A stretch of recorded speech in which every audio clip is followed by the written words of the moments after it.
વડાપ્રધાન સુરત આવી રહ્યા છે, જેથી તેમના આગમનને લઈને શહેરમાં દિવાળીનો માહોલ છવાયો છે. તો બીજી તરફ ડુમસ ખાતે 24 ફૂટની મોદીજીની પ્રતિમા મૂકવામાં આવી છે. કેસરિયા કલરથી સજ્જ આ પ્રતિમા લોકોના આકર્ષણનું કેન્દ્ર બની છે.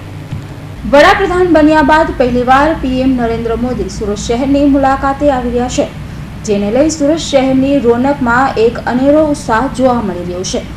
શહેરને દુલ્હનની જેમ શણગારવામાં આવી રહ્યું છે, તો બીજી તરફ તૈયારીઓને પણ આખરી ઓપ અપાઈ ગયો છે. આ ઉપરાંત ડુમસ રોડ પર પણ વડાપ્રધાન નરેન્દ્ર મોદીની 24 ફૂટની પ્રતિમા પણ રાખવામાં આવી છે. કેસરિયા કલરથી સજ્જ આ પ્રતિમાને જોવા માટે લોકોની ભીડ પણ ઉમટી રહી છે.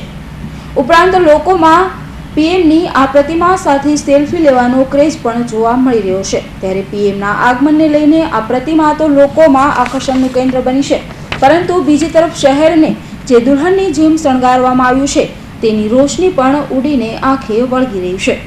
Bureau report, Hind TV news, Surat.